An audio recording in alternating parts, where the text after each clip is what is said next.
Hai, Assalamualaikum. Hari ini bertemu lagi bersama saya Ain Anissa. Hari ini saya nak buat jeruk betik cara Ain Anissa.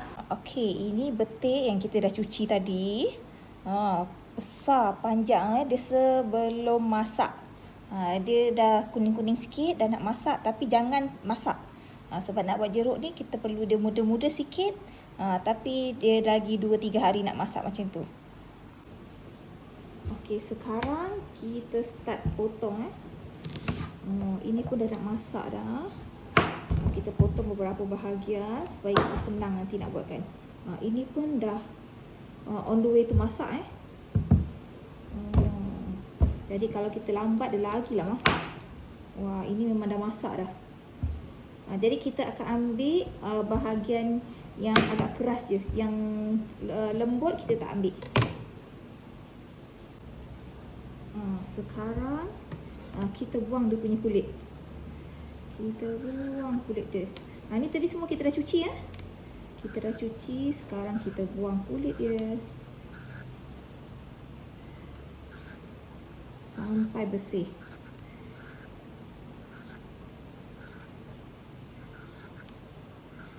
Ini kita guna, actually kalau dia lagi muda lagi sikit lagi baik lah. Ini pun dah kuat masak dah. Tengok. Dia dah masak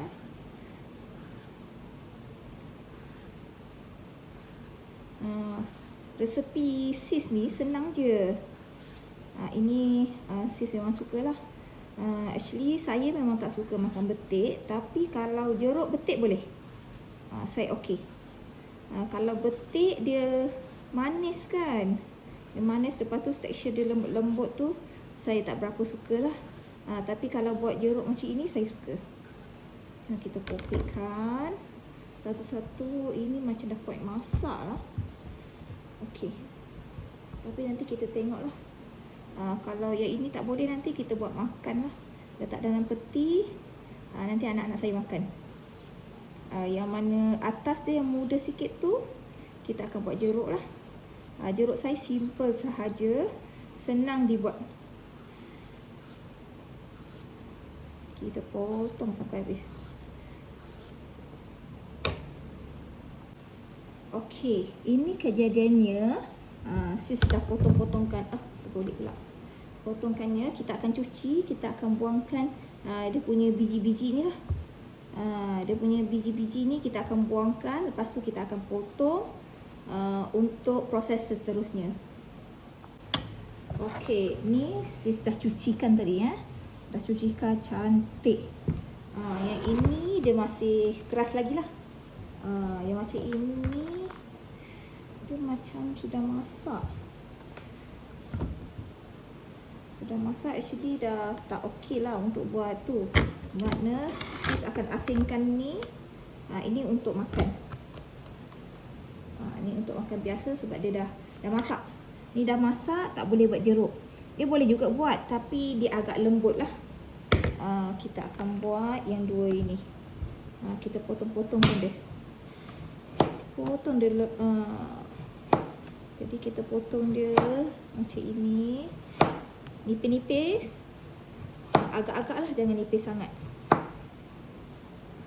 Kita potongkan dia.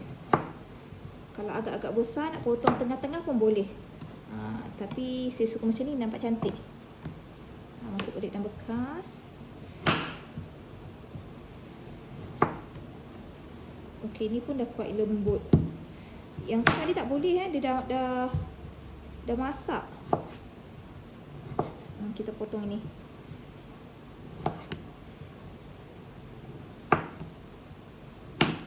Saya memang ada buat stok lah untuk jeruk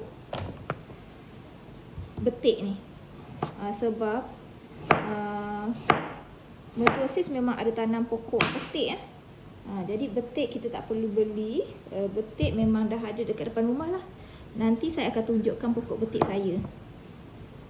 Tapi bukan saya tanam, mertua saya tanam. Okey, dia dah kuat masak.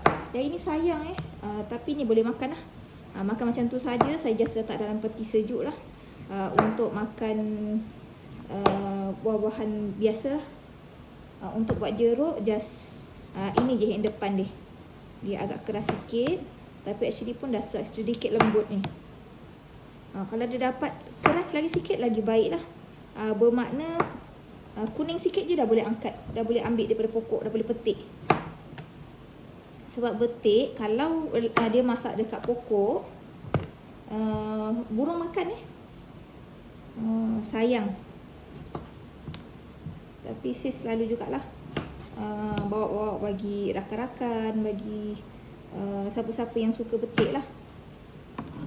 Okey, kita dah potong-potong macam ni. Inilah hasil dia.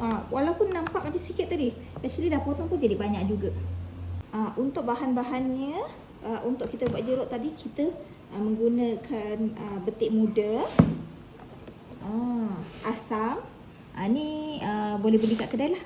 Ada macam-macam jenis, tapi saya suka merah boleh, asam kecut atau asam yang putih tu pun boleh juga. Tapi asam yang putih tu dia agak masin. Ini kita ada serbuk asam lah. Serbuk asam. Dan nanti kita akan letakkan sedikit gula. First, cili. Kita potong sedikit cili ni. Sis ambil 3. Kalau suka pedas boleh lebih lah. Ini semua dah cuci dulu. Sebelum buat ni, cucikan dulu.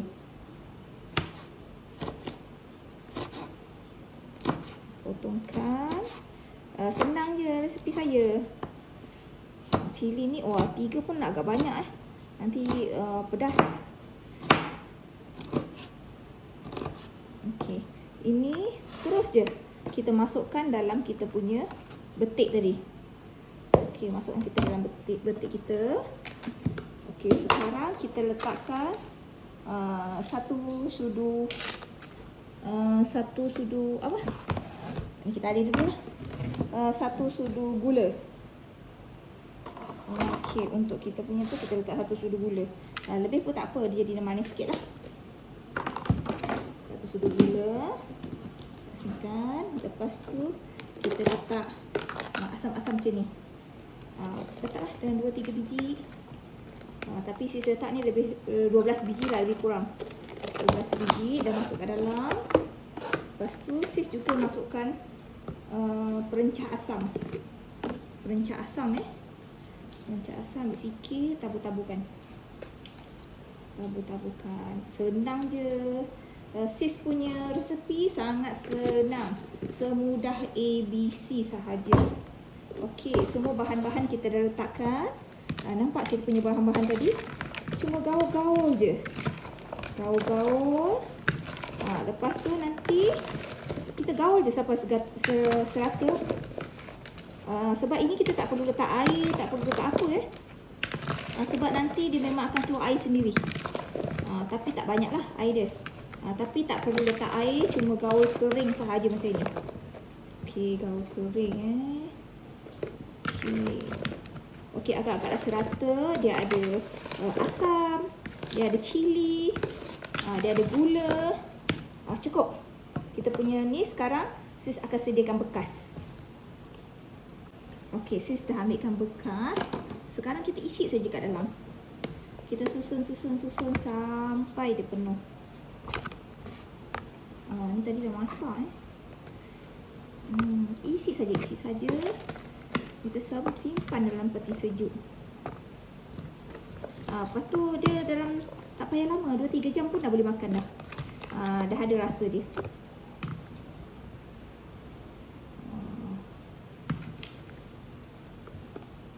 Okey, satu dah siap. Kita letak satu lagi. Ini memang sedap sis memang suka. Jika rasa-rasa berminat nak buat resepi sis ni, bolehlah try. Dia simple, senang, mudah. Pakai betik muda sahaja. Okey, nampak kan? Ni tak dapat banyak lah, tapi semalam sis dah buat juga. Ni hari ni dapat 2 bekas lah. Dapat 2 bekas. Ini yang semalam sis dah buat 2 bekas. Tengok. Cantik, 2 bekas tambah lagi 2 bekas. Alhamdulillah. Jika suka dengan video sis, please subscribe, like and share. Kalau nak tiru-tiru tu boleh. Tak ada masalah. Kita kongsi-kongsi resipi bersama. Bye-bye.